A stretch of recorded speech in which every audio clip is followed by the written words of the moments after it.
Getting the most from your Vancouver market reports. I'm your host, Laurie Blake with RE/MAX Results Realty, and I've been turning dreams to addresses in the Lower Mainland for over 25 years.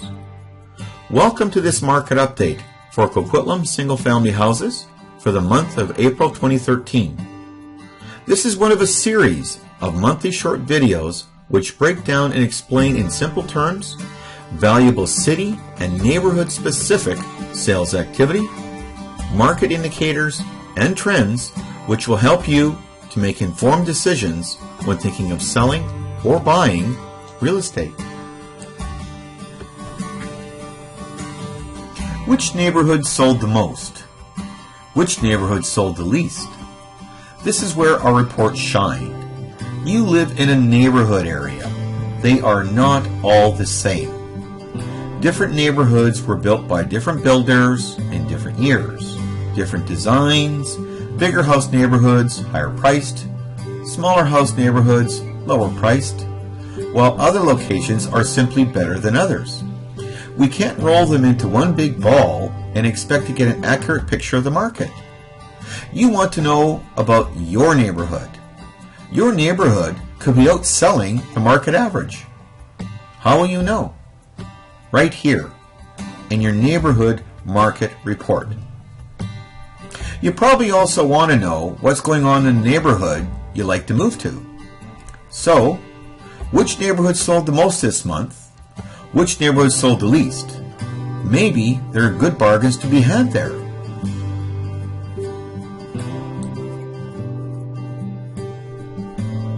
First, let's look at the totals. We can see here that in Coquitlam for April 2013, there were 718 single-family houses available for sale during the month. Of those, 116 sold.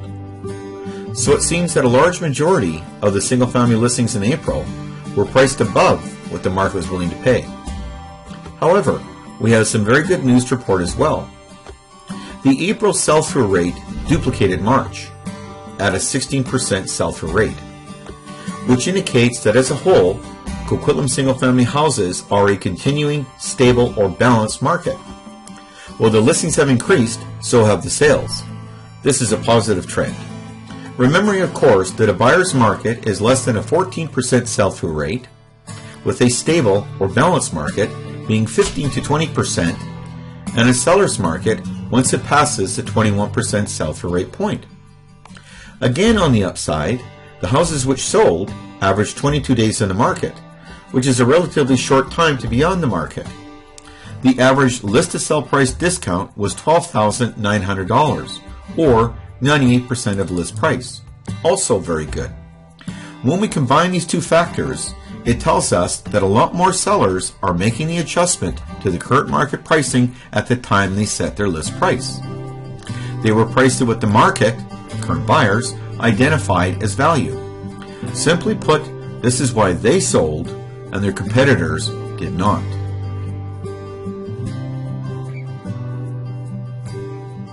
When we start talking about specific neighborhood activity, the story changes. We have some outstanding neighborhood success stories this month. While the combined sales in these three neighborhoods only represent 3% of the total monthly available listings, they certainly deserve additional mention. The Eagle Ridge neighborhood had 7 single-family listings available for sale during the month. Of those, 6 sold. That represents an unbelievable 85.7% sell-through rate. That's a seller's market more than 3 times over. That gets a wow. How about this? The Hockaday neighborhood had 6 single-family listings available. Of those, 3 sold. Another remarkable result with a 50% sell-through rate. Followed by Summit View with 8 single-family listings and 3 sales. Another amazing result with a 37.5% sell-through rate. All less than 30 days on the market. A crystal clear demonstration of new product coming on the market, less than a month old, priced at what the market identified as value, and they sold. The neighborhood which sold the most during the month was Burke Mountain neighborhood, with 88 single-family listings available and 20 sales. That represents a 22.7% sell-through rate, making Burke Mountain a seller's market for the month. Those homes which sold were on the market for an average of 50 days, over twice the time of the Coquitlam average of 22 days to sell. The average list-to-sell price discount was $48,980, or 95% of list price. Combine these two factors, and it appears this neighborhood made their adjustment to true market pricing at the negotiating table. A close second was Central Coquitlam with 98 single-family listings available for the month. Of those, 18 sold. That represents an 18.4% sell-through rate, making Central Coquitlam a stable or balanced market for the month. Those Central Coquitlam houses which sold were on the market for an average of 20 days, pretty much on par with the Coquitlam average of 22 days. The average list-to-sell price discount was $29,850, or 96% of list price. Just another example of why we do this, why I consider this so important to you.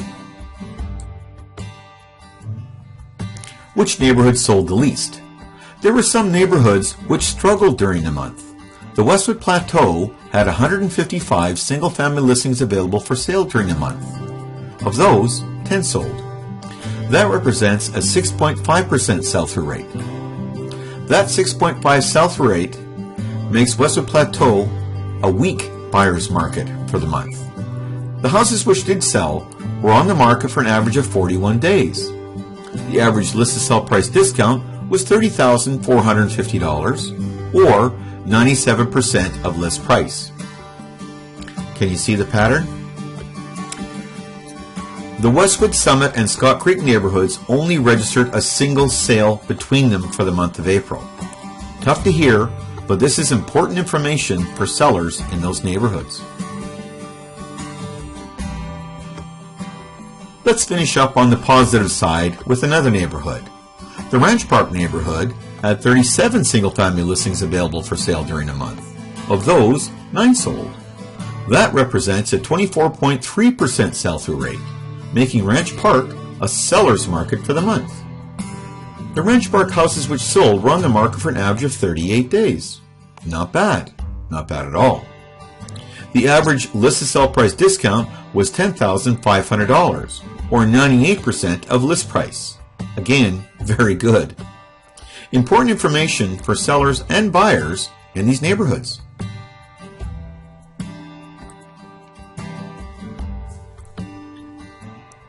So regardless of what's happening in the Lower Mainland as a whole, or today's doom and gloom message on TV, doesn't it just make sense to talk to a professional who monitors the actual neighborhood sales activity important to you, who provides you with the tools to make informed decisions, good decisions, based on local market facts, not opinions.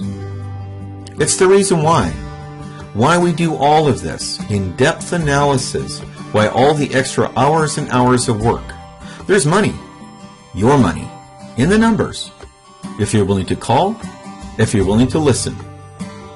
I invite you to call or email me to discuss your real estate plans. Turning dreams to addresses. It's what I love, it's what I do.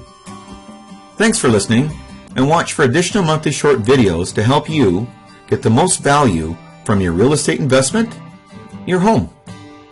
I'm your host, Lori Blake, with RE/MAX Results Realty, signing off.